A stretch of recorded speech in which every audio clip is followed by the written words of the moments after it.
sekalian, kita masih bicara tentang enthusiasm.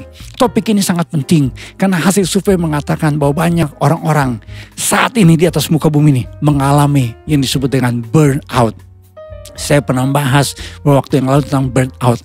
Orang mengalami kelelahan mental.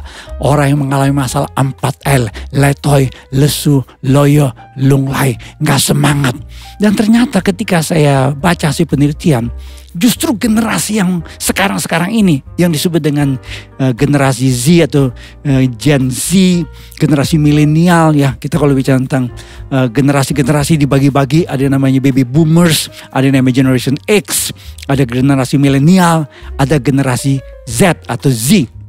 Nah, coba lihat ini hasil survei bahwa ternyata banyak generasi yang disebut dengan generasi Z itu mengalami namanya burnout karena pekerjaan. Itu 67%. Generasi milenial 52%. Generasi X, saya termasuk generasi ini, 48%. Baby boomers yang lahir sebelum tahun 65, 41%. Ya, coba lihat lagi nih hasil survei berikutnya. Top 5 symptoms of workplace burnout experience in the past year. Survei ini terhadap 1.000 orang. Dikatakan more than 1 in 2 Gen Z, generasi Z, respondents reported feeling exhausted, capek, lelah. Jadi justru generasi Z ini yang banyak mengalami kelelahan mental. Coba lihat ya, kalau mungkin Bapak Ibu sekalian, saudara sekalian bingung, saya ini termasuk generasi apa? Ini saya perlihatkan ya. Nah, kalau saudara tuh lahir tahun 46 sampai tahun 64, itu disebut dengan baby boomers. Kalau Bapak Ibu sekalian saudara lahir tahun 65 sampai tahun 76, itu disebut dengan generasi X generation. Generasi milenial dari tahun 1977 ke 1995. Nah, Z generation 1996 sampai 2010. Justru semakin ke sini itu generasinya semakin mengalami burnout. Kelelahan mental, tidak berdaya. Saya sudah uraikan ciri-ciri orang yang mengalami burnout. Jadi dari satu generasi ke generasi berikutnya, masalah yang dihadapi semakin besar adalah masalah burnout. Padahal kalau kita ngomong generasi Z, generasi milenial itu lebih canggih. Contoh soal pemakaian yang namanya gadget, handphone, teknologi seperti begini-begini ya. Itu generasi milenial dan generasi Z yang jago, yang hebat. Tapi justru generasi Z dan milenial lebih banyak yang mengalami burnout. Tantangan kita adalah apa? Bagaimana kita tidak mengalami burnout. Jangan sampai kita menyerah. Karena kalau orang sudah mengalami burnout, kelelahan mental, dia bisa 4L. Apa itu? Letoy, lesu, loyo, lunglai. Dia menyerah. Kalau orang sudah burn out dalam hidupnya, masalah apapun, walaupun masalahnya gak begitu serius, dia bisa mundur. Seorang yang bernama Winston Churchill punya ungkapan yang terkenal. Never give up. Never, never, never. Jangan pernah menyerah. Jangan pernah menyerah. Kenapa? Karena dia menjadi seorang Perdana Menteri Inggris yang luar biasa.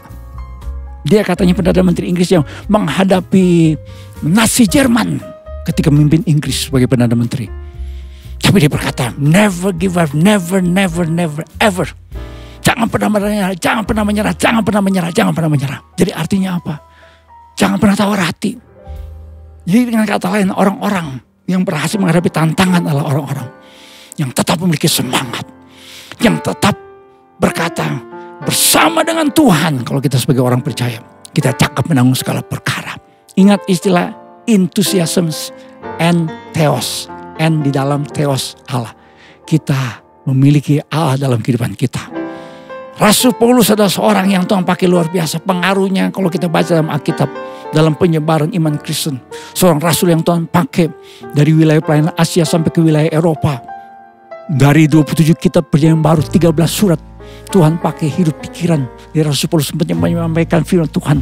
Kebenaran firman Tuhan sampai hari ini. Dalam teologi ajaran Kristen kita tahu Rasul Paulus syarat. Ya, firman Tuhan yang sampaikan kepada kita.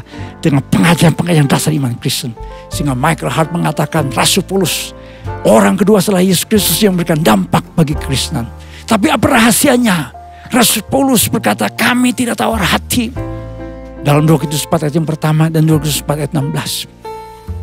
Jadi artinya Rasul Paulus tidak burn out. Karena kalau orang dia tawar hati, kita mengatakan jika engkau tawar hati pada masa kesesakan, kecillah kekuatanmu. If you are weak in a crisis, you are weak indeed. Kalau Bapak Ibu saudara sekalian sedang ada persoalan, masalah, pergumulan, hidup dan sakit penyakit, kita tawar hati, Kita nggak punya semangat lagi. Kadang-kadang ada orang yang harus menjalani beberapa perawatan. Contoh, mungkin harus di kemoterapi. Tapi yang sering kali terjadi adalah apa? Dia sudah tawar hati.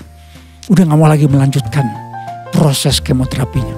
Tidak mau lagi mengalami yang namanya pengobatan medis yang harus terus dilanjutkan. Banyak yang sudah menyerah. Udah ada percuma dah. Itu namanya tawar hati. Itu namanya tidak punya pengharapan. Itu yang namanya kehilangan antusiasme.